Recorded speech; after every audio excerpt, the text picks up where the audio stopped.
Hare Krishna, my obeisances. So we are now on our sixth meeting, and today we will study chapters 7 and 8 of the first canto. Today we will cover two chapters, and the first topic of the seventh chapter, the first topic for today is the vision of Srila Vyasadeva.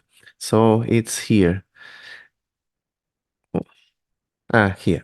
So at the end of chapter 6, right, you may remember that Narada Muni, he leaves after instructing Vyasadeva. So chapter 7 starts with Śaunaka Ṛṣi inquiring, like asking what happened after that, right? So chapter 7 starts immediately from where chapter 6 stopped. So what did Vyasadeva do after receiving these instructions from his spiritual master, right? What Vyasadeva did after receiving these instructions from Narada Muni to compile the Srimad Bhagavatam. So indirectly, Śaunaka Ṛṣi is asking about how the Srimad Bhagavatam was compiled. He wants to know more about the Srimad Bhagavatam. So Suta Goswami, he answers by describing the meditation of Vyasadeva before starting his work in compiling the Srimad Bhagavatam. So after Narada Muni left, before anything else, Vyasadeva, he sat down and he started meditating on the Supreme Lord, right? To try to fulfill this mission he got of compiling the Srimad Bhagavatam. So he was meditating on the bank of the river Sarasvati. And in his meditation, he was able to see the Lord along with his external energy. So he saw the Lord and he saw the material energy of the Lord. So first of all, about the river Sarasvati. The river Sarasvati is a river that is described in the Vedic texts, right? It's a very prominent river in Vedic literature, but it's a river that is not available currently. It was a very great sacred river in north of India, close to it was passing to what is now New Delhi, right? And it nourished several very important kingdoms in Vedic times.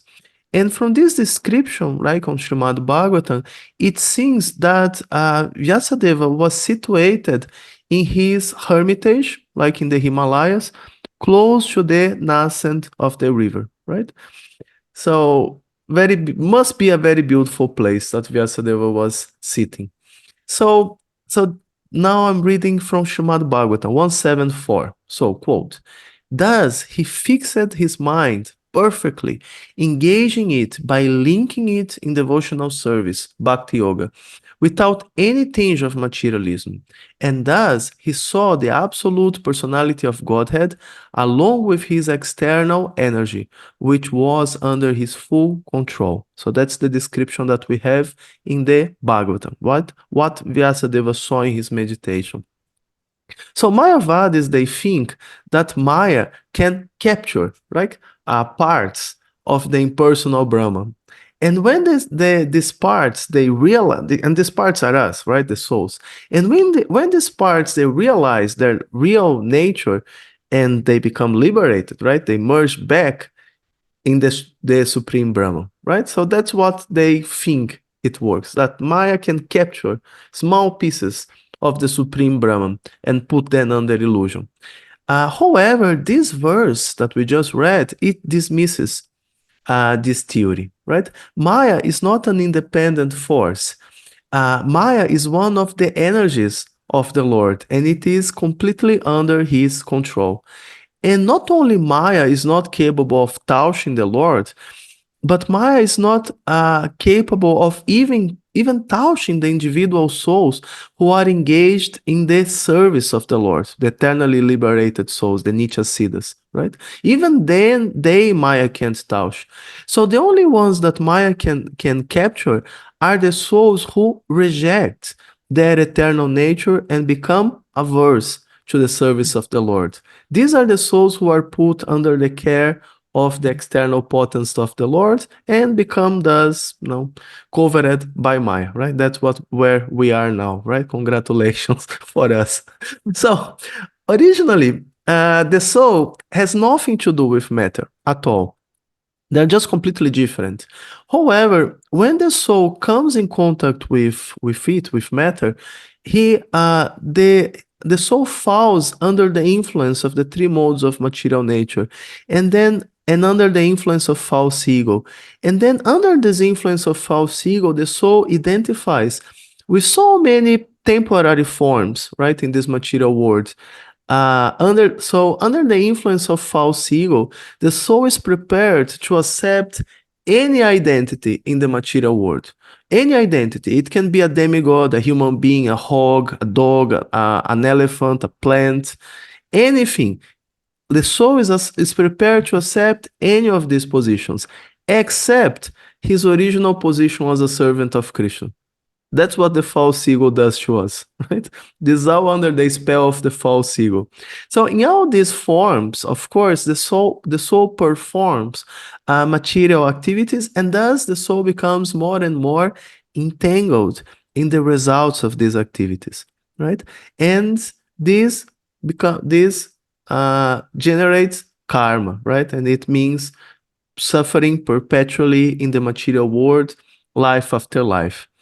However, Vyasadeva, he didn't just see the causes of misery of the living entities, but he also saw the solution for such miseries. And that's what is interesting for us, right? Miseries we know already, right? But we are interested in finding some solution for these miseries. So, and this is a quote from Srimad Bhagavatam 176. So it says that the material miseries of the living entity, which are superfluous to him, can be directly mitigated, directly destroyed by the linking process of devotional service.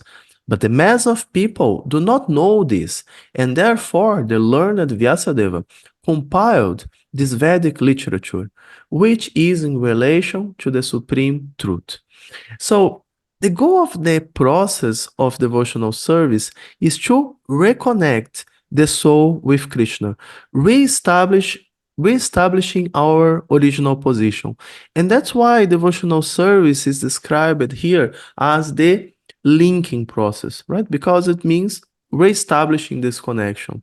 So the real goal of all Vedic literature is to bring one to the platform of devotional service.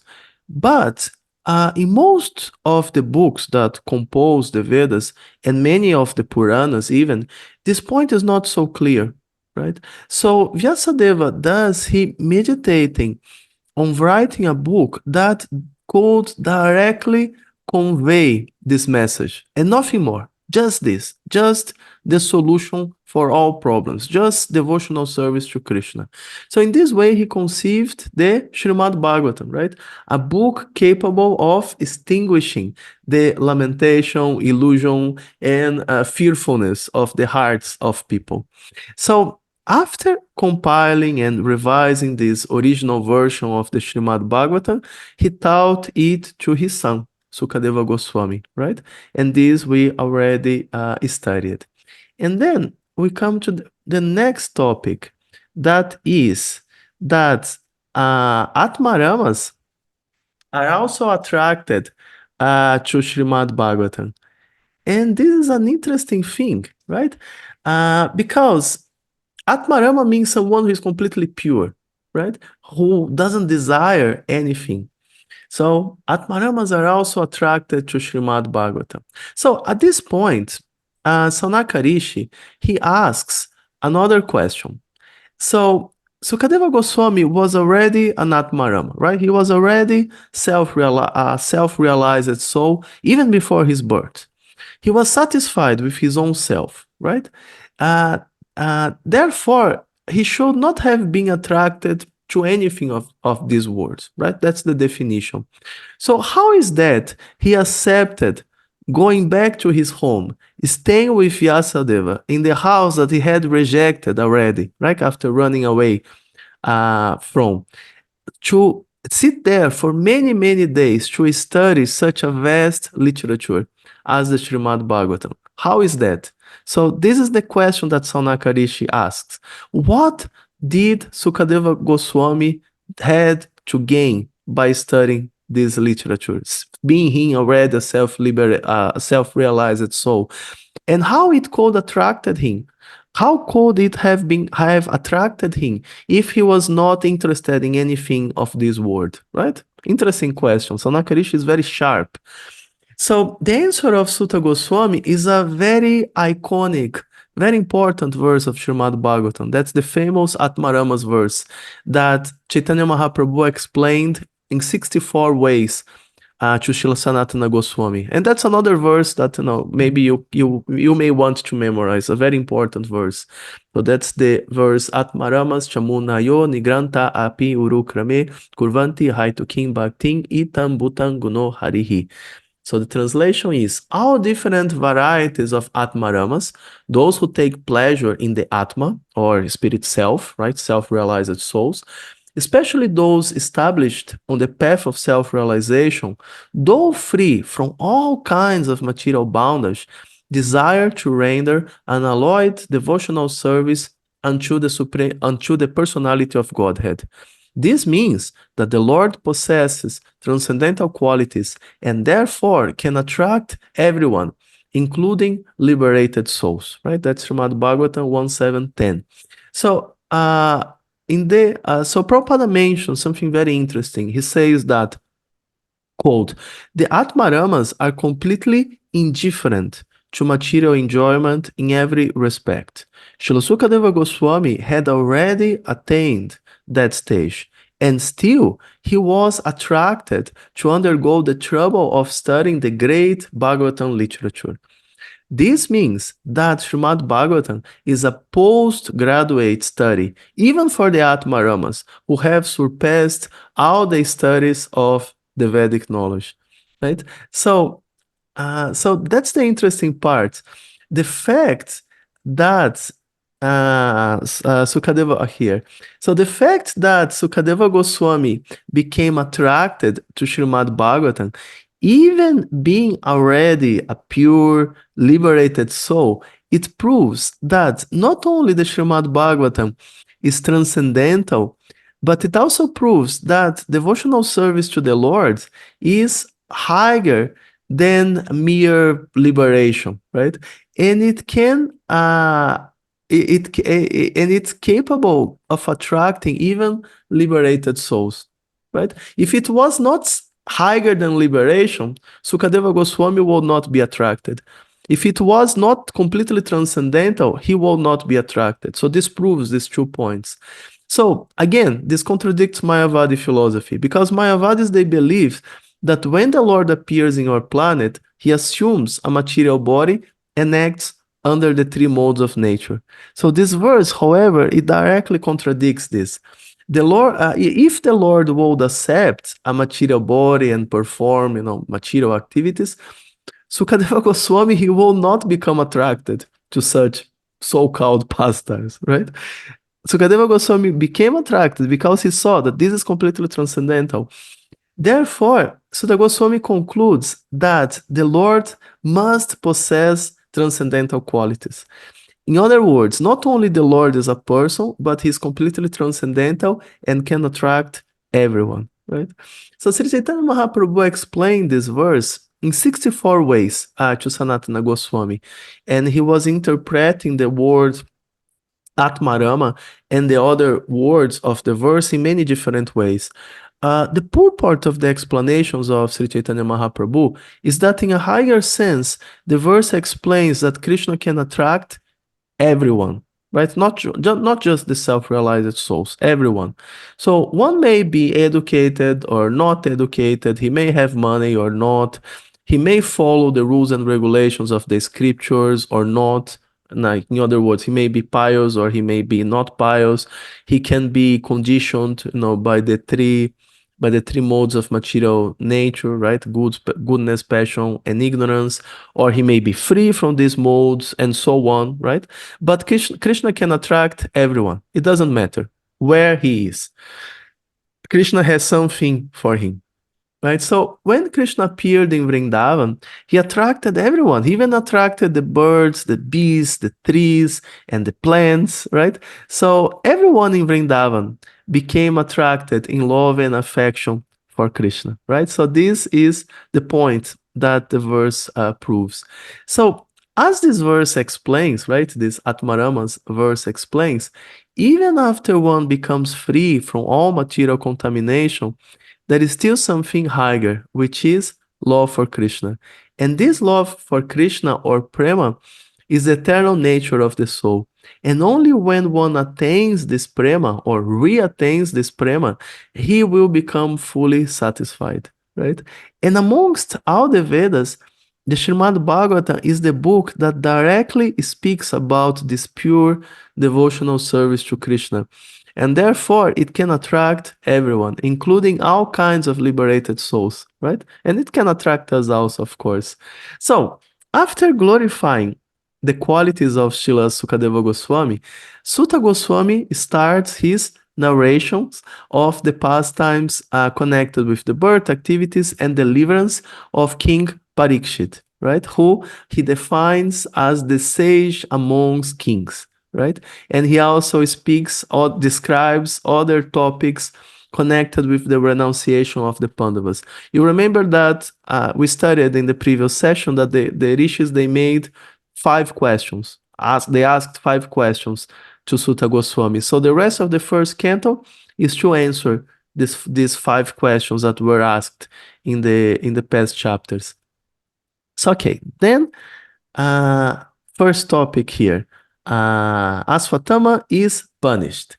So, starting from text 13, right, this is still on chapter 7, Suta Goswami starts the description of the activities of Asvatthama after the battle of Kurukshetra, which are connected with the birth of Maharaja Parikshit.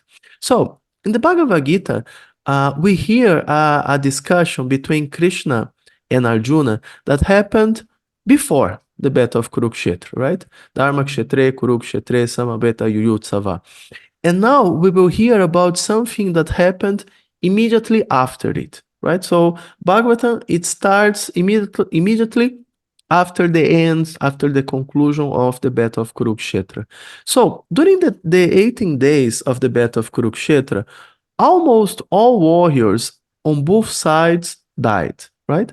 And that was the plan of Krishna to liberate both the pious and impious warriors on both sides. Everyone went back to Godhead, right? Wholesale.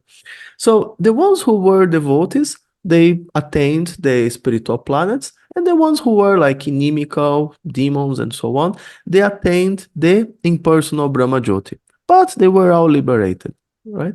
So just the 5 Pandavas and their 5 sons, and as well as a few generals from both sides, had survived the battle.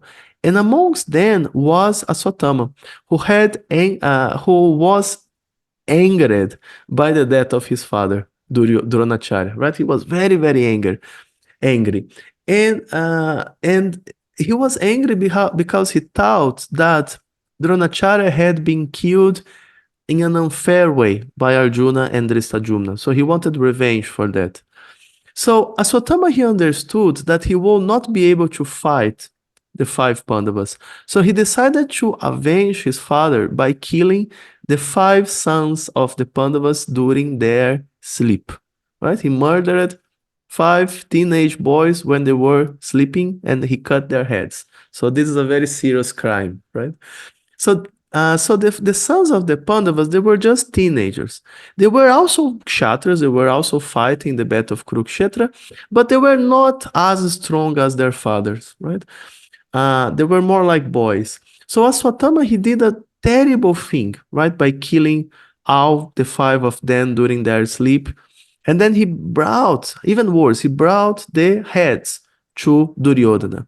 So at this point, Duryodhana was close to death, right? He had his spine broken during the fight with Bhima.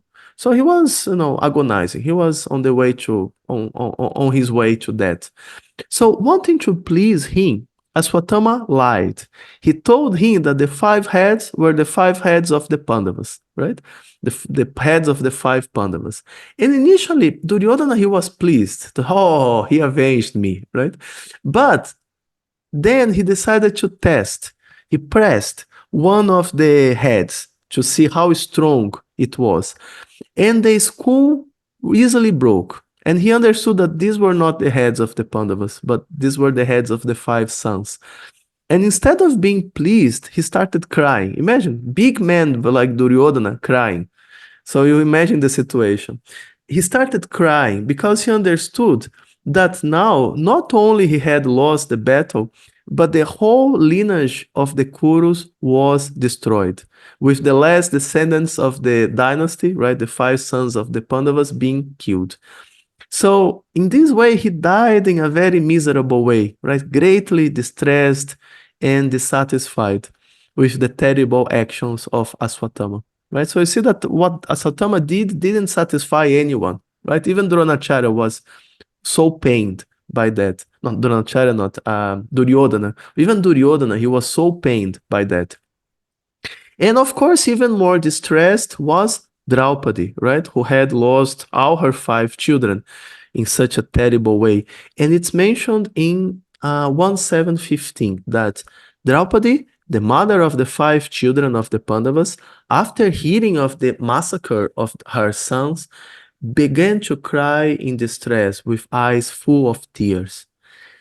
And Arjuna, of course, he could not see her in this situation, right? So thus he tried to console her by promising to bring her the head of Asvatthama so she could take bath standing on his head, right? And thus feel that the death of her sons had been avenged. And of course, this may sound very strange for us, but for kshatras, getting revenge was an important part of the process of grieving relatives who had been killed. So, it was an important thing for them. So this passage, it marks also the first appearance of Krishna in the Srimad Bhagavatam, right? Before, there are, of course, many verses glorifying the Lord and describing, his incarnations and so on. But this is the first verse where the Lord directly appears. And where is he? That's the verse. Let's see if you can find where is Krishna. That's Srimad Bhagavatam 1717, okay? Pay attention. Let's see where is Krishna. So Arjuna, who was guided by the infallible Lord as friend and driver, thus satisfied the dear lady by such statements. Then he dressed in armor and armed himself with furious weapons, and getting to his chariot, he set out to follow Asvatthama, the son of his martial teacher. So we can see that Krishna makes his appearance in the Srimad Bhagavatam serving his devotee, right? Driving the chariot of Arjuna, just like he was doing the Bhagavad Gita. And this gives us a glimpse of the intimate dealings between the Lord and his devotees, right? So during the first 9 cantos, the Srimad Bhagavatam will nourish us with a higher and higher understanding of the pastimes of the Lord, so that we may gradually come to understand the sweet dealings of the Lord and his intimate devotees that are narrated in the 10th canto, right? That's why we can't jump directly to the 10th canto. We need to go canto by canto until we get there. Otherwise, we don't get the qualification to understand it. So back to the scene. Arjuna started chasing Asvatthama in his chariot, right? And he quickly started, catching up with him. He was getting close. And Asvatthama started to notice in horror how these horses started getting tired as Arjuna got closer and closer. So Arjuna is getting closer, the horses are becoming more and more tired. So he is horrified, he's in panic. So in this panic, Asvatthama, he decided to throw a Brahmastra at Arjuna, right? Even though he didn't know how to retract the weapon. So a Brahmastra is a type of nuclear weapon that is activated by a mantra. So instead of being based on the fission of uranium and plutonium like in modern atomic weapons, so the mantra would break the structure of matter, creating like a nuclear explosion that would continue growing indefinitely, right? Potentially destroying the whole universe, right? Because there was no limit to this explosion. Once the explosion started, the explosion will just expand without limit, right? So because the Brahmastra was such a powerful explosion, only very high level kshatras were allowed to use it, because to start the explosion was relatively easy, like comparatively easy. The difficult part was to contain the explosion. So the Brahmastra will destroy only the intended target, right? Acting like an intelligent weapon instead of just some, genocidal dumb bomb. So Asvatthama, he knew how to start the explosion, but he did not know how to contain it. So, but seeing how that was imminent, right? He threw the Brahmastra at Arjuna anyway, in hope of saving himself. So, seeing the explosion, Arjuna very quickly addressed Krishna, asking how it could be counteracted, right? What is happening? How this can be counteracted? And Krishna very, very quickly informed him of the situation and explained how the weapon could be counteracted. So Arjuna understood everything perfectly, and he understood what he had to do. So Arjuna used another Brahmastra to counteract the first, and then he invoked the mantra to contain the explosion. And in this way, he retracted both Brahmastras. And in this way, he saved the universe from imminent destruction, right? So it's described that when Arjuna finally caught Asvatthama, he was so angry that his eyes were blazing like two balls of copper, right? So he tied Asvatthama like an animal, right? Just like you tie an animal, right? Some butcher may tie an animal. The same way he tied Asvatthama, and he threw in the back of his chariot, and he decided to bring him to the camp to decide, what to do with him. So one of the principles of kshatras is that an enemy who is not capable of defending himself should not be killed, right? That's part of kshatriya code. However, Krishna, at this point, he told Arjuna that Asvatthama, he had murdered innocent children during their sleep, and therefore he should be killed just like a common criminal, right? Without consideration for kshatriya code.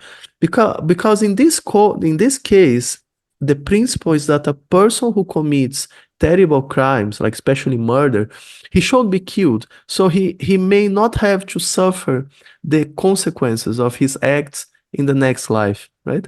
And of course, apart from that, Arjuna had promised to bring, the dead head of Asvatthama to Draupadi, right?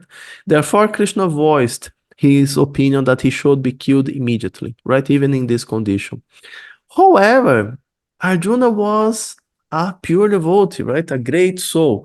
So he was not inclined to kill Asvatthama in such conditions, like just slaughtering him like an animal after he had been, bound by ropes. So he decided to just bring him to the camp and then decide what to do with him in the presence of the others. So in reality, the order to kill Asvatthama was just a test of Krishna to allow Arjuna to show the highest moral principles, right? It was Krishna testing Arjuna and making Arjuna show by his example, the highest principle. So Draupadi, right, back to the camp, Draupadi, she was certainly extremely hurt, right, by the death of her sons. But when she saw Asvatthama in that condition, right, bound by ropes like an animal, she had a change of heart. So she offered respects to him as a Brahmana, even though Asvatthama, he had fallen, right, from this platform because of his acts. And she asked Arjuna to free him, right, arguing that he was not only a Brahmana, but also the son of Dronacharya, from whom Arjuna had learned the military science and to whom, like, he had a great debt, right? And this attitude of Draupadi was possible because, of course, she was a Vaishnavi, right? That's how, right? It was possible, right? and thus she was propense to forgive, right? That's how we are here already. No, she was propense to forgive, right? That's how she could want to pardon Asvatthama, even although she was so pained by the death of her sons, right? And at this point, Asvatthama was unarmed, he was bound, and he was silent, understanding, the severity of his acts. So he didn't appear to present any danger, no, at this point. So apart from that, being a pious soul, Draupadi also judged him as being like himself, like presuming that after being freed, he will just, return to his house without committing any further harm. So she also argued that although Dronacharya was dead, his wife, Kripi, she was still alive, right? And if Asvatthama would be killed, Kripi would certainly be very, very aggrieved, right? She would be very, very pained for losing both the husband and the son, right? So Draupadi was experiencing the pain of being a mother who had lost her sons, and thus she didn't want Kripi, to whom like she had a great respect, to have the same experience, to experience the same pain, right? And as Srila Prabhupada mentions this in the purport, that a barren woman cannot understand the grief of a mother, right? So only someone who experienced a certain type of suffering can fully understand the grief of someone who experiences the same pain, right? So sometimes we have to go through difficult experiences, just like everyone else, right? And this can also be positive, can actually be positive, because it can help us to develop compassion for others, right? When we experience suffering ourselves, we can have compassion for other people who are experiencing a similar suffering, because we know how it feels. So in his purports, however, Srila Prabhupada, he argues that the attitude of Draupadi was not entirely correct. There is something that we can learn from here also. So Asvatthama was certainly the son of a Brahmana, and not only a Brahmana, but a great personality like Dronacharya. But a person should not be accepted a Brahmana just because of his parentage, right? Unless one shows the qualities of a Brahmana, he should not be, sentimentally accepted as such, right? And Prabhupada mentions this in his purport to 1742, that as they quote, the specific word used in this sloka is Vama Swabhava, mild and gentle by nature. A good man or woman accepts anything very easily, but a man of average intelligence does not do so. But anyway, we shall not give up our reason and discriminatory power just to be gentle. One must have good discriminatory power to judge a thing on its merit. We shall not follow the mild nature of a woman and thereby accept that which is not genuine, right? Unquote. So the problem in accepting unqualified people as brahmanas and spiritual authorities is that this opens the doors to lots and lots of problems, because a person of bad disposition, he will tend to take advantage of the respect or trust that is invested on him. So this is very common in Vrindavan and in other holy places, where people of not very good character often pose as sadhus just to take advantage of the innocent pilgrims who tend to offer respects to them, right? So this is an important issue, actually. So on the other hand, Prabhupada also acknowledges the sanctity of the attitude of Draupadi, being able to forgive Asvatthama despite all the terrible things that he had done, right? And Prabhupada argues that this is the characteristic of a pure devotee of the Lord, right? Interesting, right? And Prabhupada mentions this on 1743. So he says that, quote, "But in spite of all this, Draupadi desired that Asvatthama be at once released.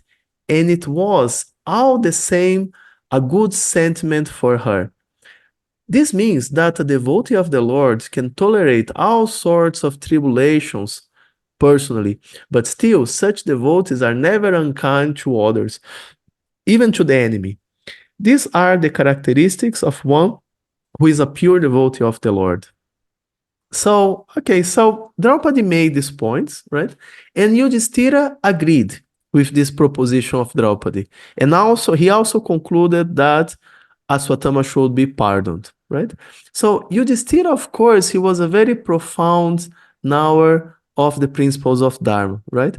And thus, his willingness to pardon the crimes of Asvatthama actually shows us the highest religious principles, right? Based on compassion for Kripi and on the fact that although unqualified, Asvatthama was still the son of a great personality to whom they were indebted. So, and apart from that, there is also the principle of forgiveness. And that's something that will be described in more detail later on chapter 17. During the conversation of Maharaj Parikshit and the bull, we will study this after some time. So Yudhishthira supported Draupadi, right? And then Nakula and Sahadeva, as well as Arjuna, Krishna, and others, also all anonymously agreed with the king. But Bhima, he voiced his dissatisfaction, arguing that being the culprit of such a heinous crime like murdering children, Asvatthama could not be just forgotten like that. And not only Asvatthama murdered 5 innocent children while they were sleeping, but also he did so contrary to the interests of his master Duryodhana, who was not pleased at all with the killing of the last descendants of the dynasty. And of course, like we mentioned, Duryodhana, he died in great grief, because of the complete destruction of the dynasty, right? He was part of. So even after having lost the battle and being on the verge of death, Duryodhana, he could still find a little bit of comfort in the idea that at least the continuation of the dynasty, of the Kuru dynasty, was guaranteed because of these 5 children, right? Because of these 5 sons of the Pandavas. But now, because of Asvatthama, even this last hope had been taken from him, right? So, poor Duryodhana, right? We can, almost pity him. So Bhima he voiced the opposite side, right? With arguments that also couldn't be easily discarded. So in verse 52 of this, of the 7th chapter, Arjuna is called Chaturbhuja, right? The 4-armed one. And that's significant because after speaking, Bhima, he immediately rushed to attack Asvatthama. He wanted to kill him with his own hands. And Draupadi obstructed him. Draupadi stopped him. And Krishna, at this moment, he exhibited 4 arms to separate them, to keep them apart, right? And so, summarizing the situation, the Lord spoke to Arjuna, and that's 53-54. Quote, a friend of a Brahmana is not to be killed, but if he's an aggressor, he must be killed. All these rulings are in the scriptures, and you should act accordingly. You have to fulfill your promise to your wife, and you must also act to the satisfaction of Bhimasena and me, right? Unquote. So now Arjuna was in a dilemma, right? Asvatthama had to be killed due to his crime, but at the same time pardoned, following the conclusions of King Yudhishthira and the others, right? So what to do, right? So understanding the real intention of the Lord, Arjuna used his sword to cut, like in a single stroke, both the hair and the jewel that Asvatthama had in his head, right? So Asvatthama, he had a natural jewel on his forehead that was the source of much of his power. And when this jewel was severed, his military power was reduced. At the same time, having his hair cut by an opponent is an extreme humiliation for a kshatriya, which also equals a form of death. So after doing that, right, Arjuna freed Asvatthama and he drove him out of the camp. Now get out of here. So in this way, Asvatthama, he was killed and pardoned at the same time, right? And Suta Goswami concludes this chapter saying that cutting the hair from his head, depriving him of his wealth, and driving him from his residence are the prescribed punishments for the relative of a Brahmana. There is no injunction for killing the body, right? So that's the conclusion of Suta Goswami also. And then the next point is Parikshit saved, right? How Krishna is going to save Maharaja Parikshit from certain death. So this incident with Asvatthama was right after the battle of Kurukshetra, right? So after that, the Pandavas finally had the opportunity to mourn after their dead relatives, perform their funeral rites, right? And it's difficult to imagine the scale of such arrangements because, millions of people had died in the battle. So although the Pandavas, they were just 5, they could organize everything by coordinating all the different, servants and other people. And the wonder of wars at that time was that only kshatriyas would fight, and thus the rest of society would be more or less unaffected by it, right? A lot of kshatriyas will die, but that would be it. Everyone else would be okay, right? Would be unaffected by the battle. So the Battle of Kurukshetra was a very special event because it was directly arranged by Krishna, right? So generals like Duryodhana and others who had offended Draupadi and the Pandavas, they were supposed to die due to their sins. Yudhishthira was supposed to regain the throne. Krishna was supposed to remove the burden of the earth, right, by destroying all the sinful kshatriyas who were burdening the planet, and so on, right? So simultaneously, the pious kings who were supporting the Pandavas, they were also supposed to go back to Godhead. So many different purposes, right, had to be fulfilled.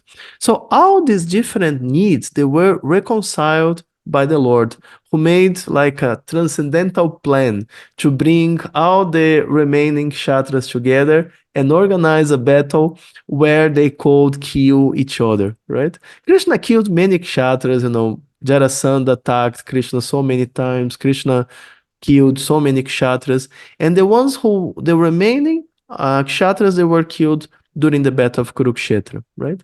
One killed each other, but at the same time, they all attained liberation, right? So because Krishna spoke the Bhagavad Gita in the presence of all the warriors present on the battlefield, and because he was also personally present there, all the warriors, right, both on the side of the Pandavas and on the side of Duryodhana, who died in the battle, they all attained liberation, right? Wonderful. So after the battle was finished, the Pandavas and other surviving members of the family, they went on procession to the Ganges and they took a ritual bath in the river, right? And they were all overwhelmed, right, with grief. But of course, the Lord pacified them. So Krishna then, after this, he engaged Maharaja Yudhishthira in performing 3 great Aswamedha sacrifices, which firmly established Yudhishthira as the emperor, right? And not only that, but the sacrifices, they spread his fame all over the universe. So an Aswamedha sacrifice can only be performed when one becomes the undisputed emperor of the whole planet, right? Because before executing it, the king has to answer the challenges of all other rival kings who don't agree with his claim, right? So in the Mahabharata is described how the other 4 Pandavas, they went on 4 directions to subdue all other kings who didn't support Maharaja Yudhishthira. So by the end, right, he was the undisputed ruler, right? There was no one who would not agree with that. So with the battle finished and the Pandavas well established, right, in their rightful position as the kings of the world, the Lord was preparing to return to Dwaraka when a new danger appeared, right? So that this time was Uttara. Uttara, right, the daughter-in-law of Arjuna, appeared screaming for help, like, help, help, Krishna. So Uttara said, quote, that's 1, 8, 9, and 10. So, O Lord of Lords, Lord of the universe, you are the greatest of mystics. Please protect me, for there is no one else who can save me from the clutches of death in this world of duality. Oh my Lord, you are all powerful. A fiery weapon is coming towards me fast. My Lord, let it burn me personally if you so desire, but please do not let it burn and abort my embryo. Please do me this favor, oh Lord. So she now came desperate, asking Krishna to save her child, right? She was pregnant at this time. And who did this? Of course, it was Asvatthama, right? Asvatthama was not done yet. So after killing the 5 sons of the Pandavas, being captured, chastised, and then freed, he returned to throw two other Brahmastras. One aimed at the 5 Pandavas and another aimed at the child Parikshit, who was still inside the womb of his mother, Uttara, right? So in this way, he wanted to kill all the male descendants of the family, annihilate, the whole dynasty for good. So Parikshit, he was the grandson of Arjuna, right? The son of the powerful Abhimanyu, who during the battle of Kurukshetra saved Maharaja Yudhishthira by fighting simultaneously with all the commanders of the Kuru army inside the Chakravyuha. Now that was really some amazing story.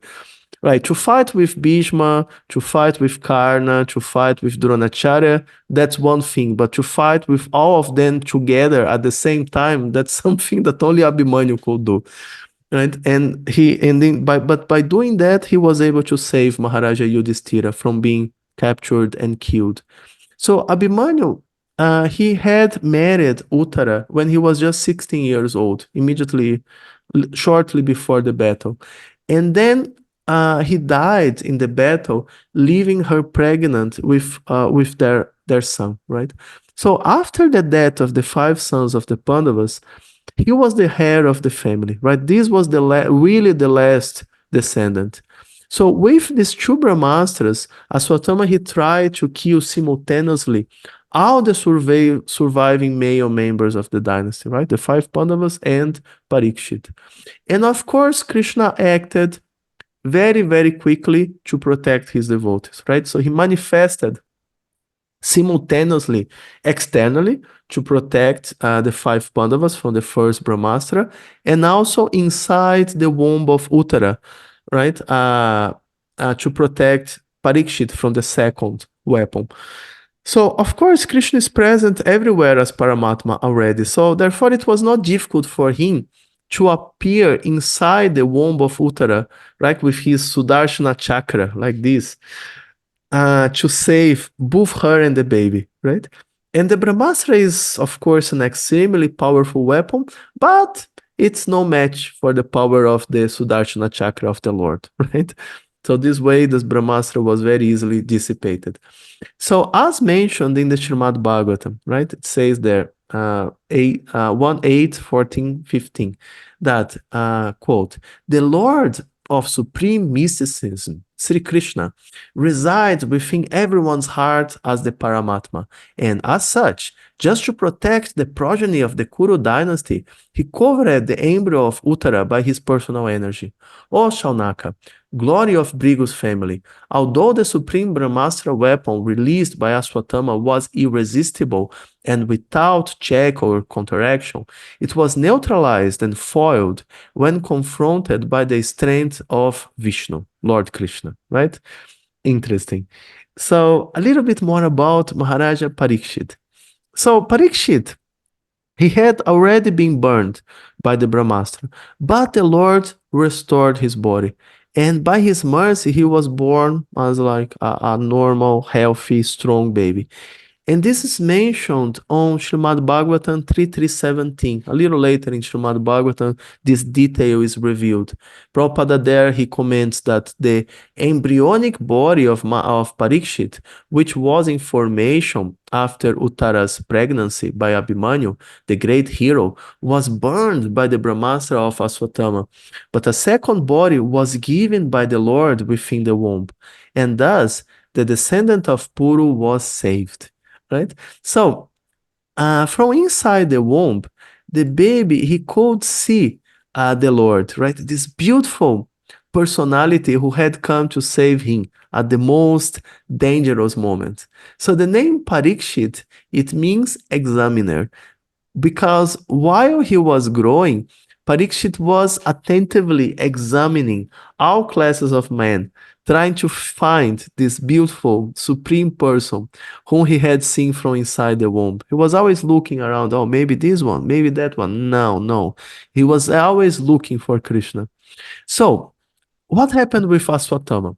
So because of all his mistakes, Krishna cursed Asvatthama to wander as an indigent for the first 3,000 years of Kali Yuga. So that's a very long time, right? 3,000 years. Bereft of his powers, always alone, and suffering from unbearable pains. 3,000 years of hell. But there is a point here. Just like other similar curses, like for example, when Narada cursed the sons of Kuvera to become trees, right? This curse was actually a blessing in disguise, designed to purify Asvatthama of all his sins and bring him back to the right consciousness. Because Asvatthama, originally, he was a qualified Brahmana, right? And Krishna wanted to save him from this degradation and bring him back to his original pure self. So Krishna cursed him, but this curse was actually a blessing, right? To purify him. So Asvatthama was suffering for 3,000 years, right?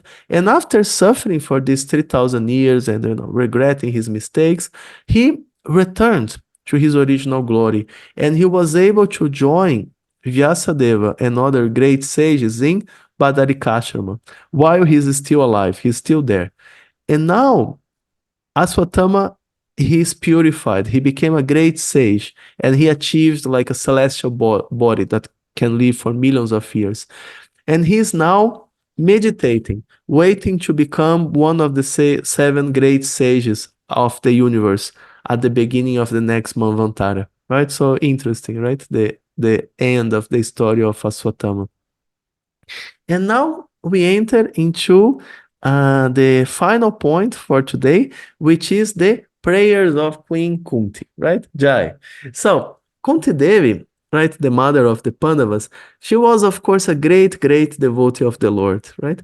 But at the same end, right, at the same time, she understood Krishna as at the same time, she understood Krishna as a Supreme Personality of Godhead, right? And at the same time, she was in a familial relationship with Krishna. She was the aunt of Krishna. So she was in a unique position. She was a devotee, but at the same time, she was a family member of Krishna. She understood that Krishna is God, but at the same time, she saw Krishna as her nephew, right? So after observing the wonderful way that Krishna protected the Pandavas, right, from the Brahmastras, and very pained by the idea that Krishna was leaving for Dwarka, she offered a set of very beautiful prayers to the Lord, which was immortalized in the pages of the Srimad Bhagavatam, right? Thanks to the Srimad Bhagavatam, we can study these prayers that she made, like these very wonderful prayers. So there is also this book, right, Teachings of Queen Kunti, which is based on a series of lectures that Prabhupada gave on the same verses. And the book and the purports of the Srimad Bhagavatam, they describe the same verses, but the explanations of the verses, they emphasize different aspects. So actually both complement each other. You can read this chapter on Srimad Bhagavatam, and you can read the book, Teachings of Queen Kunti, and both have different sets of information. So, having observed the way Krishna simultaneously protected the Pandavas and Maharaj Parikshit, Kunti Devi, she starts her prayers by mentioning that Krishna is both within and without, right? So he's simultaneously he's simultaneously present before her in his transcendental form as her nephew, right? But at the same time, he is present inside of everything as Paramatma, right? So we can say, for example, that the sky is present everywhere.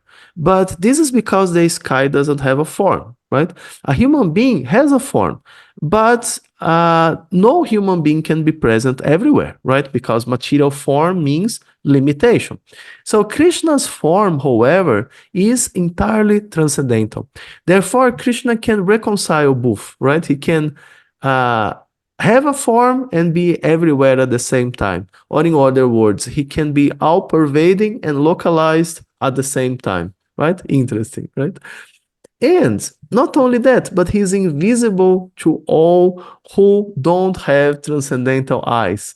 Just like an actor playing a role in some, theatrical performance is not recognized, right? If he's dressed in a different way. So for like the same way an actor is covered by a costume and makeup, and in this way he's not recognized, Krishna is covered by his illusory energy, and in this way, both remain incognito, right? To the untrained observer, right? Normal person can't understand who they are. So only devotees who are free from the influence of Maya, they are capable of seeing the transcendental form of Krishna, right? Interesting point.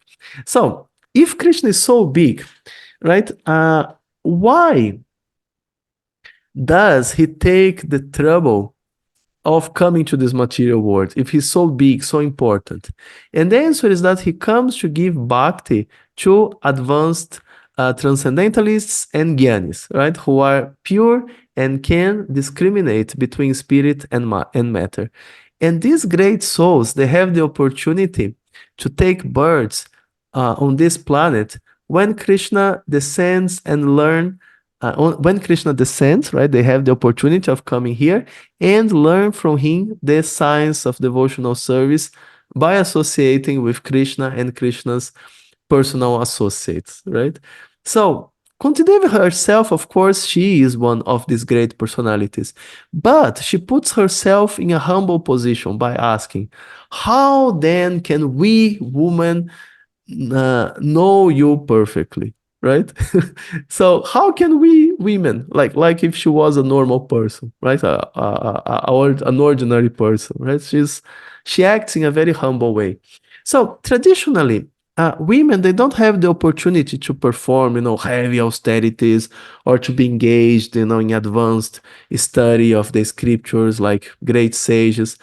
And of course, that's the situation of practically all of us, like in the current age. Who can do that nowadays, right?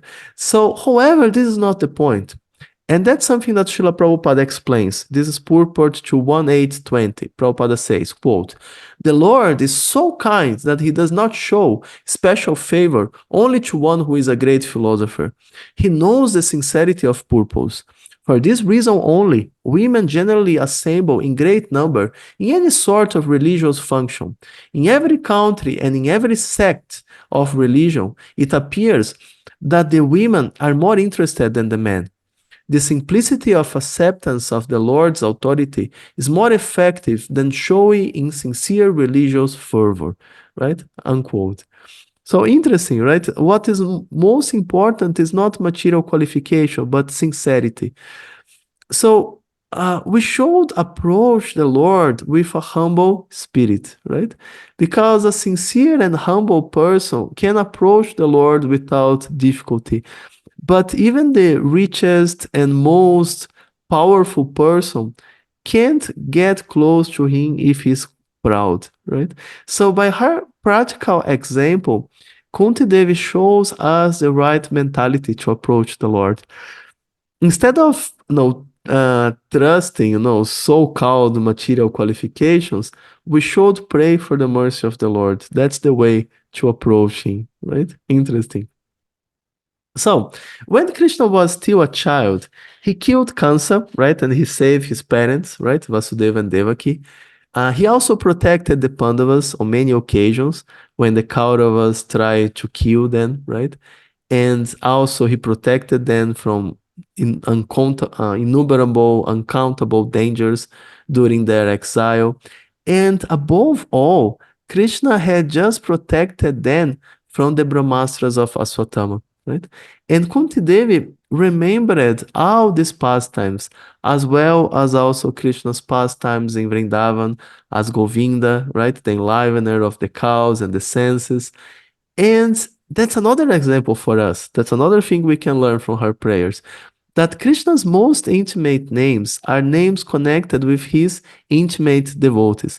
Yasoda Nandana, Nanda Nandana, and so on. Krishna is never alone, right? So we should never try to separate Krishna from his devotees. We should always approach Krishna and glorify Krishna together with his devotees. So Kunti Devi, then she comes to the most iconic verses of her prayers. Okay, let's read. So I wish that all those calamities would happen again and again, so that we could see you again and again. For seeing you means that we will no longer see repeated births and deaths. My Lord, your lordship can easily be approached, but only by those who are materially exhausted. One who is on the path of material progress, trying to improve himself with respectable parentage, great opulence, high education, and bodily beauty, cannot approach you with sincere feeling. So my obeisances are unto you, who are the property of the materially impoverished. You have nothing to do with the actions and reactions of the material modes of nature. You are self-satisfied, and therefore you are the most gentle and the master of the monists. So, during the time of their exile in the forest, when there were so many problems, Krishna was always present with the Pandavas, right? But now that Yudhishthira had become the king, Krishna was leaving. Therefore, Kunti Devi prays that problems may appear again and again, so they can continue seeing Krishna again and again, right? And we may not want to pray like that, like for problems to come again and again, but this prayer shows that problems are not necessarily a bad thing if they help us to remember Krishna. Why? Because remembering Krishna is the real solution for all problems, starting from birth, death, disease, and old age, right? All the other problems, they come from these four problems, right? So Krishna is so powerful, right? So how can we approach him?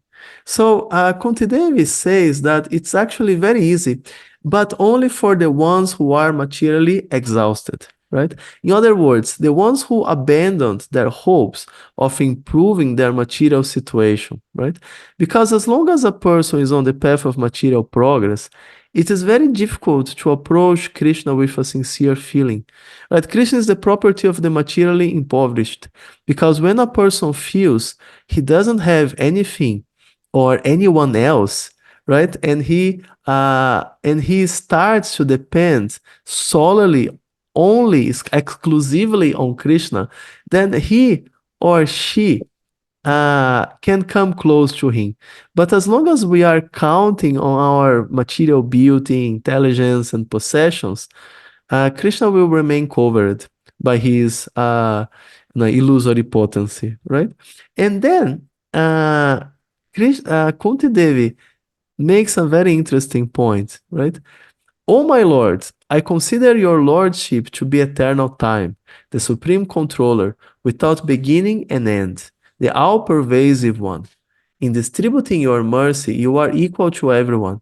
The dissensions between living beings are due to social interactions, right? Due to social intercourse, right? And this is 1728. So Krishna is equal to everyone, right? So if Krishna is equal to everyone, why do we need to fight, right? So she answers that there is actually no reason. All fights and disputes among people and different types of other living beings come in the course of their social intercourses because of their materialistic tendencies, right? They appear just because people are materialistic. That's why they fight. So being eternal time and the supreme controller, Krishna observes these actions and gives us the appropriate results, right? Entangling us in the law of karma. So when we want to be in Maya, Krishna helps us to be in Maya. So some try to avoid this cycle by abandoning society, going to meditate in the mountains and forests.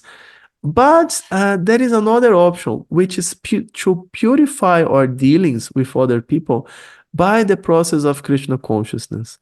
When we build our relationships around Krishna, then these relationships, they stop being something that entangles us in this material world, and they become something that helps us to become closer to Krishna, right? Interesting point.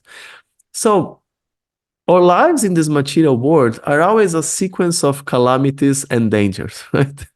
And our efforts of trying to avoid such calamities, they bring us the greatest calamity of all, which is the continuation of the sequence of births and deaths in this material world. Right?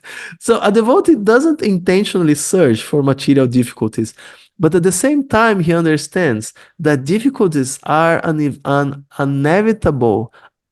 inevitable consequence of living this material world, right? As long as we are here, difficulties will appear. We can't separate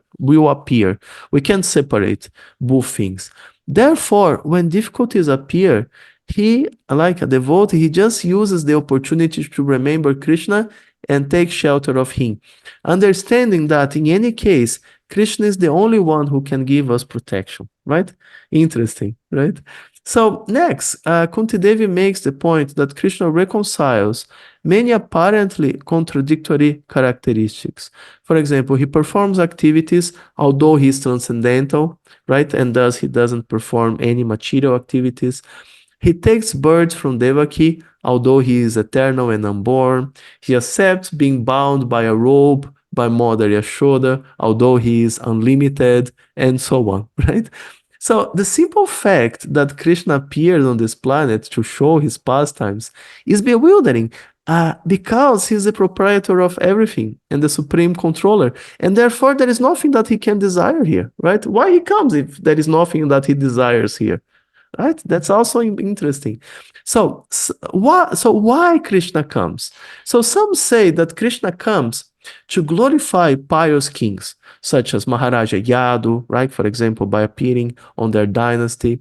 Some say that he came as an answer to the prayers of Vasudeva and Devaki. Others say that he comes to protect the devotees and kill the demons. And others say that he comes to broadcast devotional service and thus, save the souls who are lost in the material world, like bringing them back with him to the spiritual world. And so many versions are there. So who is right? The answer is that all of them are right, because Krishna's appearance and activities simultaneously fulfill many, many purposes, right? Krishna is supremely intelligent, and thus by his actions, are done for many reasons, and they simultaneously fulfill many different purposes, right? So all Krishna's activities, they are wonderful. And by remembering these activities, we become connected with him. And thus, we can surpass the ocean of birth and death and return home back to Godhead.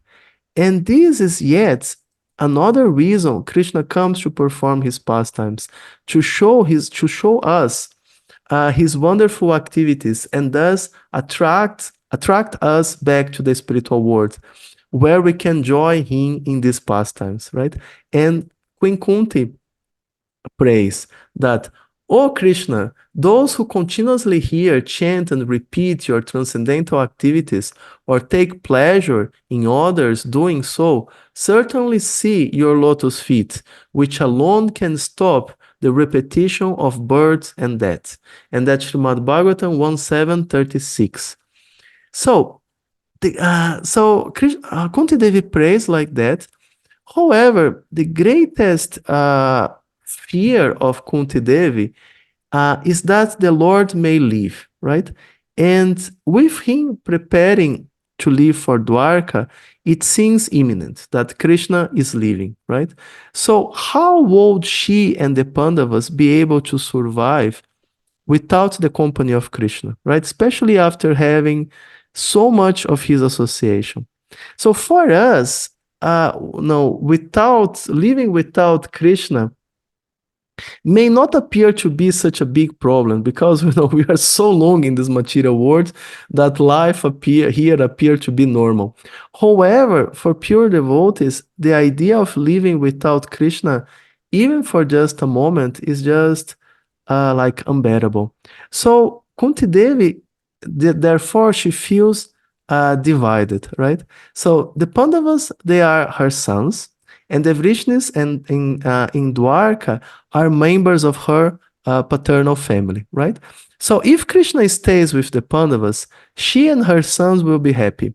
But the members of her paternal family, Sorry, disturb in between.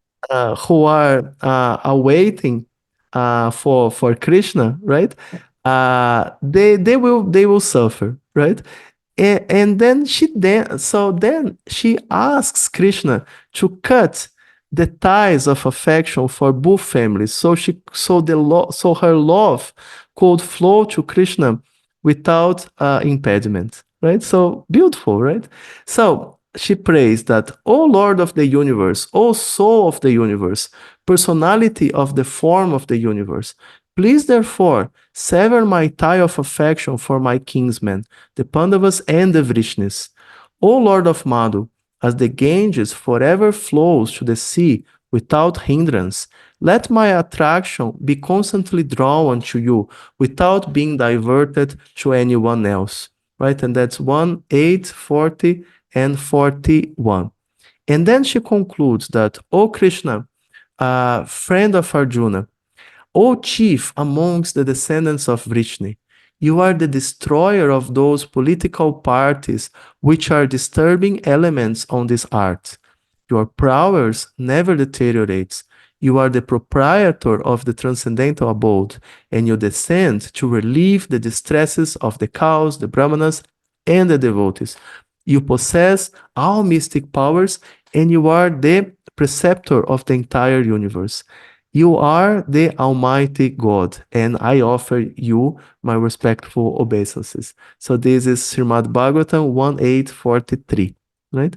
So this concludes, right, the prayers of Queen Kunti. So Krishna accepted Kunti Devi's glorification by smiling, right? He smiled in a very enchanting way. And like no amount of glorification is sufficient to properly describe Krishna's glories. But he becomes satisfied with any sincere attempt, right? As Srila Prabhupada mentions that no amount of chosen words is sufficient to enumerate the Lord's glory, and yet he's satisfied by such prayers as the Father is satisfied even by broken linguistic attempts, right? The Father is satisfied even by the broken linguistic attempts of the growing child. The word Maya is used both in the sense of delusion and mercy. Herein, the word Maya is used in the sense of the Lord's mercy upon Kunti Devi. So when Krishna was again ready to depart, right, he was stopped again, right? Again. This time by Maharaja Yudhishthira, who begged him to stay a little more. And this is described later on the chapter 1:8, verses 47 to 52. I will just read. Quote, King Yudhishthira, son of Dharma, overwhelmed by the death of his friends, was aggrieved, just like a common materialistic man. O sages, thus deluded by affection, he began to speak. O my lords, I am the most sinful man. Just see my heart, which is full of ignorance. This body, which is ultimately meant for others, has killed many, many phalanxes of men. I have killed many boys, brahmanas, well-wishers, friends, parents, preceptors, and brothers.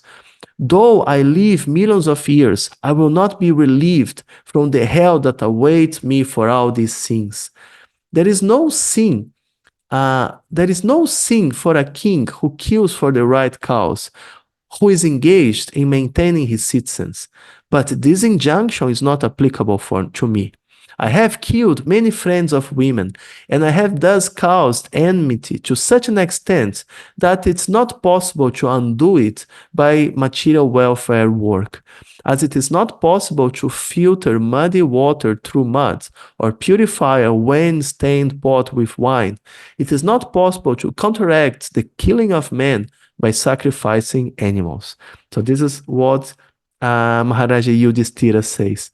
So, just concluding that although everything happened by the desire of Krishna, Yudhishthira Maharaja was still feeling that he was at fault, right? He was feeling contaminated by all this killing, and he was fearing the karmic reactions, right? And even Krishna himself was not able to pacify him, right? Interesting. And this will lead us to the meeting of Maharaja Yudhishthira and Bhishmadeva. And this is narrated in the eighth chapter, right? Not eighth chapter, in the next chapter, ninth chapter.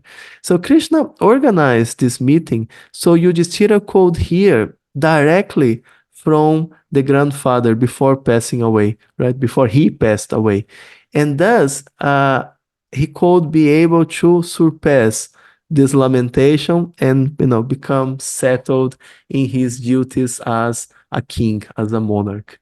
Okay, so that's it for today. So now I can close here, and we can go to the questions and hopefully answers. I hope there will be questions and answers. Let's see. So Hare Krishna, devotees, my obeisances, all glories to Srila Prabhupada. Thank you for coming. So if you have any questions, you can ask, or if you have any comments or any curiosity. Hare Krishna, my obeisances, all glories to Srila Prabhupada. So today my connection, I saw that my connection was a little bit unstable, but what to do, There's nothing that we can do apart of praying. And so we pray, right? May the internet come back. Okay, so do you have any questions? Hare Krishna. Hare Krishna. Thank you so much for yes. Thank you so much for a very interesting lecture, and it's a very interesting point that Asvatthama did such terrible things that he's killed the sons of Pandavas and etc. And despite this, he will be one of the seven Ṛṣi. It's amazing. It's very interesting. Yes, I see that's the point, right? So that's the point on the process of bhakti, that there is always an opportunity for one to redeem himself, no matter which serious crimes he may do. But if at a certain point he regrets what he did, and he starts practicing again the spiritual process, it's possible to come back to one's original position. That's something that doesn't exist in other processes. For example, in karma kanda process, if you make a mistake, you need to die and take another birth. There is no way for you. No, some mistakes, yes, but other mistakes, there is no way to become purified. Just you need to get another body. That's all. But in the process of bhakti, there is not such a concept. Like if one regrets sincerely and he starts again practicing, the process, there is still a way. There is always a way. There is always a way to redeem himself. And that's what happened with Asvatthama. Asvatthama is one example. He was originally a great personality, right? He was a qualified Brahmana and so on. But, he did all these mistakes. But Krishna wanted to redeem him and use him to do some valuable service, right, for the welfare of the universe. And therefore, Krishna cursed him, and he suffered for 3,000 years, and he had the opportunity of regretting his crimes. But then later he came back, right? He had the opportunity of redeeming himself, and coming coming back to his position of purity, right? So that's quite interesting, right? It's a very good example for us also, right? How there is always a second chance and a third chance even, or a fourth chance, right? Yes. Hare Krishna. Yes, thank you so much. Yes. I wanted to ask a question. Hare Krishna, I wanted to Yes. ask, I just want to specify one thing. Does Asvatthama does he try to kill Parikshit Maharaja after he killed the child of Pandavas, yeah? Yes. Or before? No, Because, after. Because he was already punished, no? Yes, exactly. He was punished, but he didn't learn. That's the whole point. Ah, okay. Yes. And after that, he punished more. Yes. He killed the five children, right? And then Arjuna went after him, got him, bound him with ropes, brought him back to the camp. Bhima wanted to kill him. Yudhishthira told to spare him, and then Arjuna punished him by cutting his hair and the jewel. And then he was kicked away, so that was his punishment for that, right? He was like morally killed, but not physically killed. Okay, but then after that, he didn't learn yet his lesson. And then he came back and he threw two more Brahmastras, right? One at Maharaj Parikshit in the womb, and another at the five Pandavas, trying to kill all of them at the same time. And then Krishna protected everyone. And then after that, Krishna himself cursed him that now you are going to suffer 3,000 years, right? You are going to lose all your power. You are going to be extremely miserable, and you are not going to die. You are going to suffer for 3,000 years. And this will be your punishment for all that you did. And then after that, he became purified, and now he's there in Badarikashrama meditating. Okay. Hare Krishna. Hare Krishna. Yeah. Thank you. And now, Balagnesh Prabhu? Hare Krishna, Prabhu. Please accept my humble obeisances, Prabhu. Yes, Hare Krishna, my obeisances. All glory to Srila Prabhupada. Prabhu, few doubts. So basically, Asvatthama, why such demoniac, Prabhu? Although, okay, his parents were pious, right? And he was born in a glorious lineage. Such a demoniac, heinous acts, like how is he, how he got that qualities from whom? Because association, but everything seems to be okay. So I'm not able to understand like why such demoniac he behaves, like less than demoniac. He was associating with Duryodhana and the other Kauravas. Many of them, they were quite sinful and demoniac. So it's quite clear that he got this from this association, right? So you see that association is a very serious thing, right? Ajamila, for example, we can ask, Ajamila, he was such a nice, qualified Brahmana. How did he become so degraded? Because of association, like he was associated with this prostitute and, all the time with her, eating her food and so on.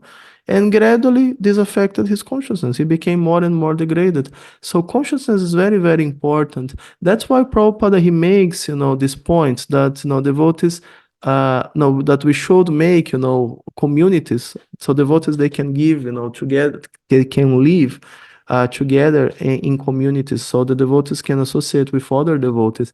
And of course, this is not easy to do, right? Obviously, we see it's all over the world, it's so complicated. But this is the way to go, because as long as we are living in cities and buying food in the supermarket and in 95% of our time associating with materialistic people, this is a very hostile situation to cultivate spiritual life, right? It's very, very difficult to advance like this. Of course, by chanting the holy names, there is always some advancement, but it's not a favorable situation. It's very hostile. You need to work, triple to advance, in this situation. So that's on these pastimes we see, how association can affect us, right? Yes, Prabhu. And Hare Krishna. is Parikshit saved by Sudarshan Chakra, or is he saved by four-handed thumb form of Krishna, Prabhu? Sudarshana Chakra and Krishna, they are one unit, right? Where Lord Vishnu appears, Sudarshana Chakra is there. But in the Bhagavatam, it's described that Krishna used the power of Sudarshana Chakra to counteract the Brahmastra. So there is this reference there in the text that Krishna used the Sudarshana Chakra. Is directly mentioned. Okay, Prabhu, because in your slide, the Krishna is personally there in womb, so I'm a bit confused. Okay. No, he came personally, but it's described that he used the chakra to counteract the Brahmastra. He manifested in the four-handed form as Lord Vishnu, inside the womb and also outside to protect the Pandavas. And so he came complete, right? The whole form with all the weapons and so on. And then, but it's described that he used specifically the chakra to counteract the Brahmastra. Okay, and why always in protection or any other pastimes, Krishna assumes the four-handed form, Prabhu? Like in pacifying Bhima also, he manifested two more hands. Like he says that I will personally protect devotees from danger, right, Prabhu? But it seems to he is manifesting the form of Vishnu always than Krishna. No, How to understand, Prabhu? We should never think that Vishnu is different from Krishna or that Vishnu is less than Krishna. They are all the same. It's all the same person. It's just like an actor dressed in different costumes, right?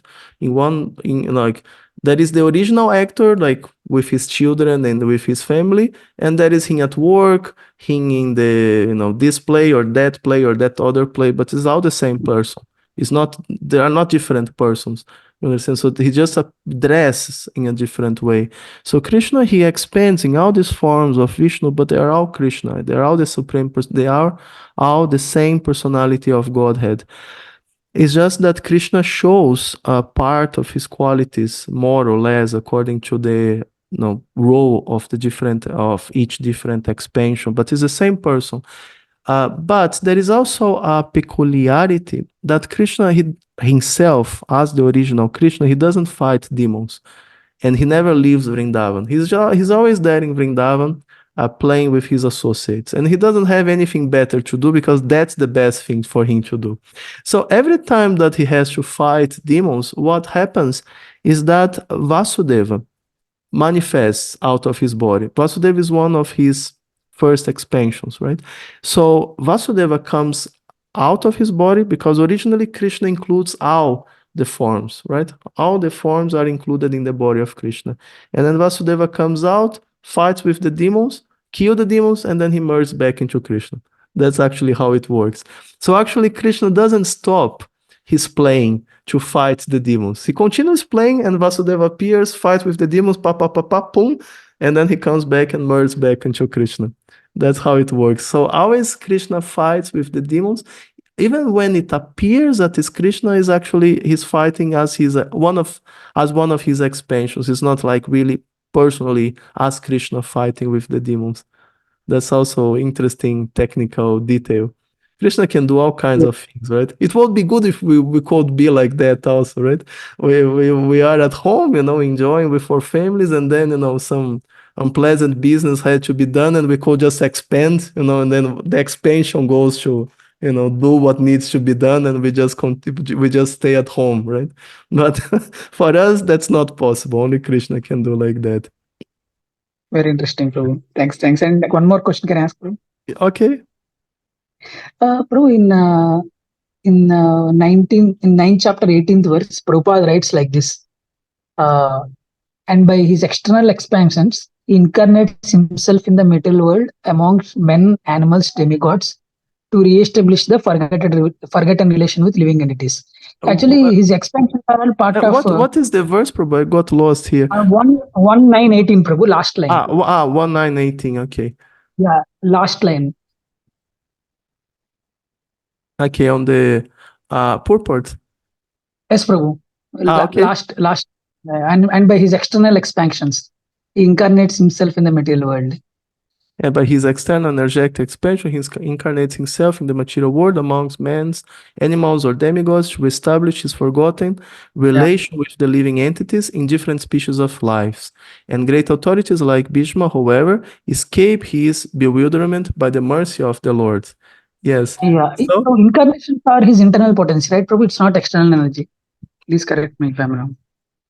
External, let's see the whole thing. The bewilderment regarding Sri Krishna is due to the action of his twofold internal and external energies. And then the third one is the marginal energies. Okay, so here this is explaining about the spiritual energy, the material energy, and the soul, right? The living entities are expansion of his marginal energy, right? And thus they are sometimes bewildered by the internal energy and sometimes by the external energy. Okay, the soul is the marginal potency, so the soul has free will to choose between being under the external or internal potency. Or that means in the spiritual world or in the material world. So by internal energetic bewilderment, Prabhupada, he speaks in a very in very intricate ways, right? When he wants. So by internal energetic bewilderment, Sri Krishna expands himself into unlimited numbers of Narayanas and exchanges or accepts transcendental loving service from the living entities in the transcendental world, right? So here is describing the Vaikuntha planets, right? There are many forms of Narayana and many liberated souls serving him there. And by his external energetic expansions, he incarnates himself in the material world amongst the men, animals, or demigods to reestablish his forgotten relation. Okay, so here is explaining about the expansions that appear through Kshirodakashayi Vishnu and appear in the material world to reclaim, to save the souls who are here forgotten about their relationships with him. Right? So Prabhupada explains these incarnations that appear in the material world, saying by his external energetic expansions. Of course, no expansion of Krishna is material, but Prabhupada uses external energetic expansions, I believe, because these expansions appear they appear in the material world. I believe that's why Prabhupada used the external energetic expansions, because these are expansions that, although transcendental, they appear here in the material world. That's what I can understand, at least. Yeah, but it's the same Lord, right, Prabhu? He don't accept anybody. It's like eternal form. It's just appearing in the material world, right, Prabhu? Yes, he appears in the material world, but his form is not material, it's transcendental.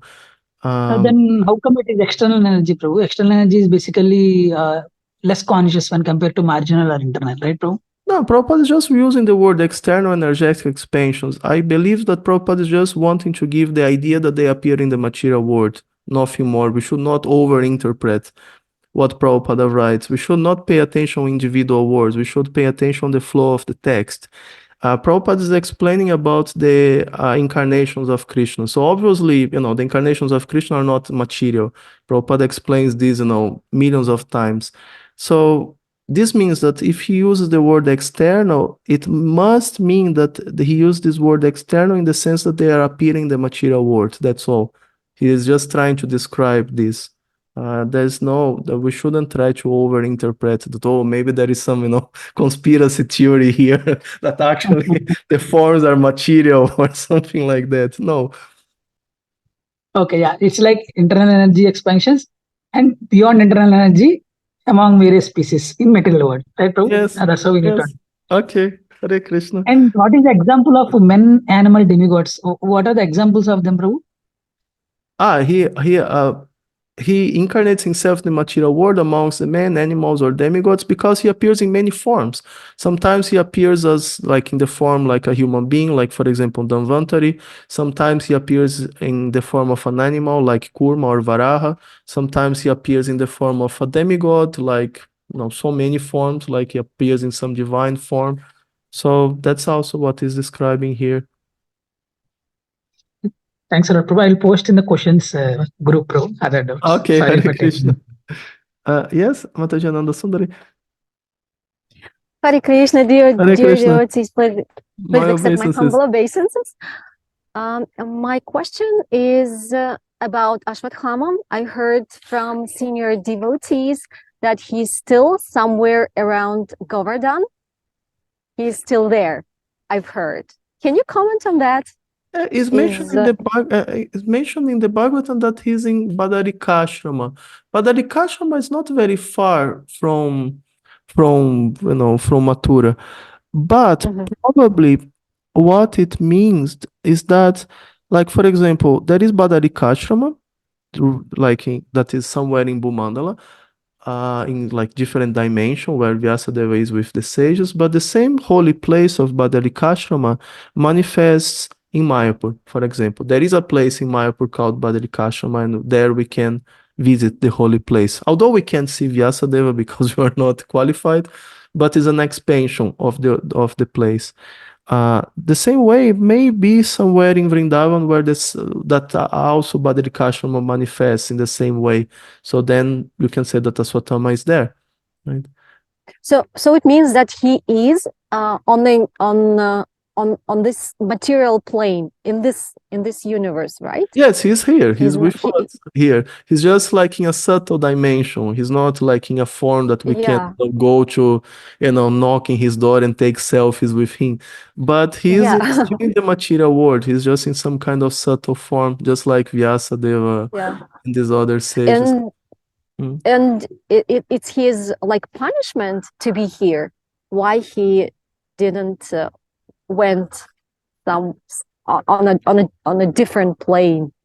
Why he didn't go back to Godhead? Yeah, obviously. Well, because he saw Krishna. I think after what he did is quite, it's good enough that he's in Badarikashrama, right? Could be worse. It's interesting that other warriors on the battle of Kurukshetra, they had they went upper. They went back to Godhead. Yes, all the ones that were killed. Godhead.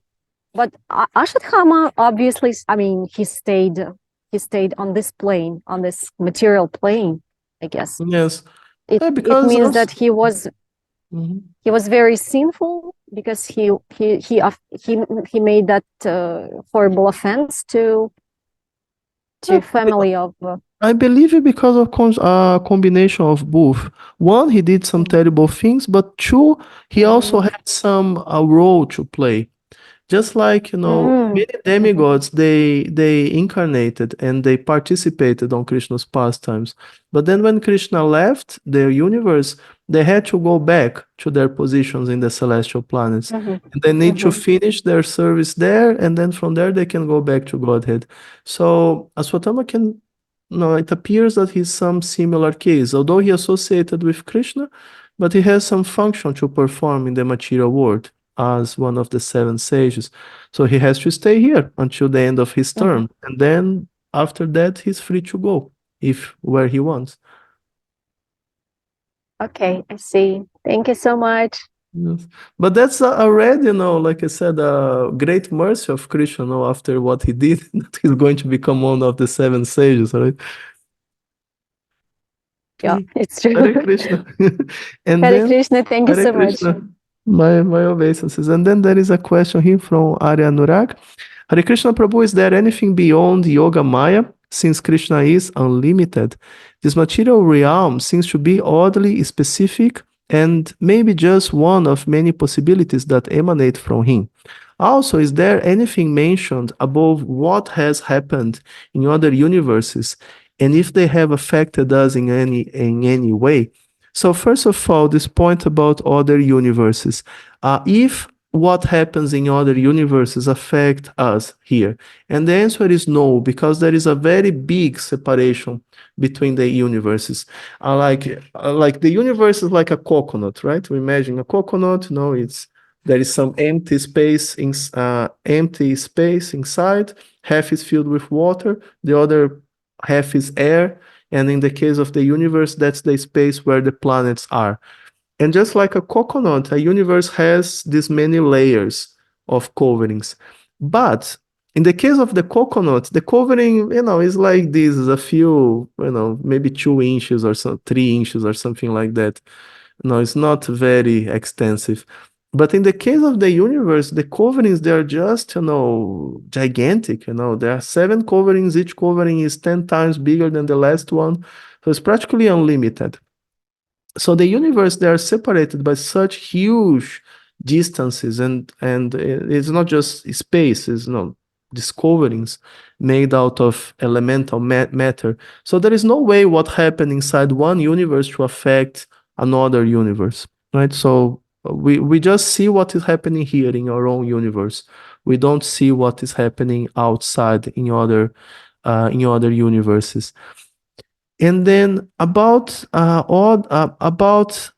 other things existing beyond Yoga Maya or beyond the spiritual potency, because it may make sense, right? Okay, Krishna is unlimited, so why not unlimited energies?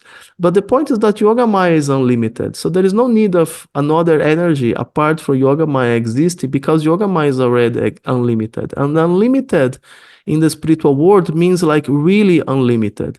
Like here in the material world, you say that, Bill Gates has unlimited money, but it's not unlimited. There is a number. It's just that it's a big number and we are lazy to calculate.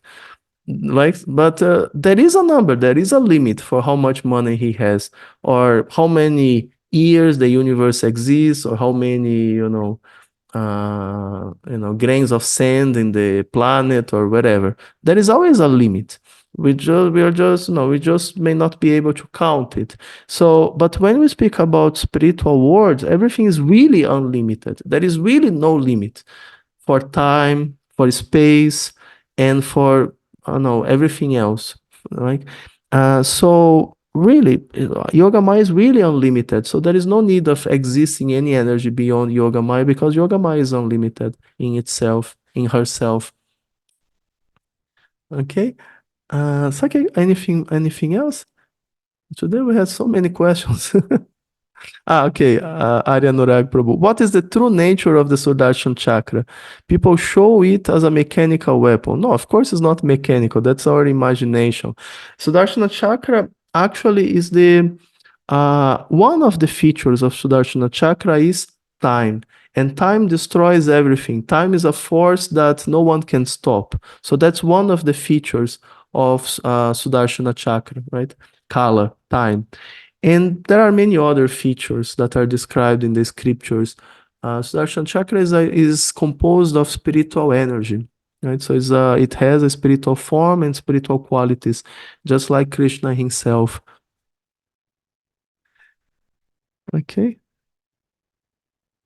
Chaitanya Mahaprabhu, he wanted to use the Sudarshana Chakra to kill Jagai and Madai, right? That was the question. I believe Chaitanya Mahaprabhu also used it. Yes, he wanted to use it against Jagai and Madai, because Jagai and Madai had injured Lord Nityananda, but Lord Nityananda caught him by the feet and said that, no, my Lord, this is not your pastime. You are not here to kill the demons. If you start killing the demons here, you are going to exterminate the whole population. No one will survive. So please, stop. You are here to save them, not to kill them. So Lord Nityananda had to, stop the Lord and remember him of his lila. The lila could continue. So yeah, that was interesting. So okay, so if there is nothing more, then we can finish. Today we had a very productive meeting, and don't forget to read the 2 chapters that we studied today, chapter 7 and chapter 8. And then next meeting, we are going to study in the next chapters. Now we are going to, like I said, we are going to go faster. We are going to be studying now 2-3 chapters each meeting, most of the meetings, because now we enter into, we pass the first chapters of the Bhagavatam that are very, very dense philosophically. Now we go a little faster. Okay, so thank you very much. Hare Krishna. All glories to Thank you Srila so much. Prabhupada. Thanks Hare so much. Krishna. Hare Krishna. Thank you. Hare Krishna. So see you Hare next Krishna. week. All glories to Srila Prabhupada. Hare Krishna. Hare Hare Krishna. Krishna. Thanks for coming. Hare Krishna. Hare Krishna.